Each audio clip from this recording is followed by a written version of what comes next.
দুর্বৃত্তদের ভয়ে পরিবার নিয়ে সপরিবারে পালিয়ে বেড়াচ্ছেন বেসরকারি ব্যাংক কর্মকর্তা। জানুয়ারি মাসের মাঝামাঝি সময়ে মৌলভীবাজারের বড়লেখায় ব্যক্তিগত উদ্যোগে প্রতিষ্ঠিত একটি মন্দির উদ্বোধনের সময় হামলার শিকার হন তিনি। ভুক্তভোগী ব্যাংক কর্মকর্তা শঙ্কু পুরকায়স্থ জানান, বড়লেখার ভাগাডহর গ্রামের নিজেদের বাড়ির পাশে সার্বজনীন কালাচাঁদ থলায় পিতার নামে মন্দির নির্মাণ করেন তিনি। 14 জানুয়ারি তা উদ্বোধন করার সময় স্থানীয় কিছু বখাটের হামলার শিকার হন তিনি। এ ঘটনায় বড়লেখা থানায় মামলা করতে যাওয়ার পথে আবারও তাদের ওপর হামলা হয়। পরে তারা প্রাণ ভয়ে সেখান থেকে ঢাকায় ফিরে আসেন।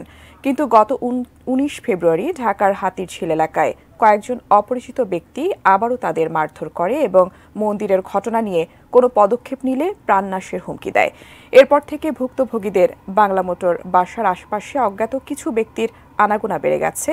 প্রাণ ভয়ে 2 সন্তান নিয়ে এখন আত্মগোপনে আছেন তিনি।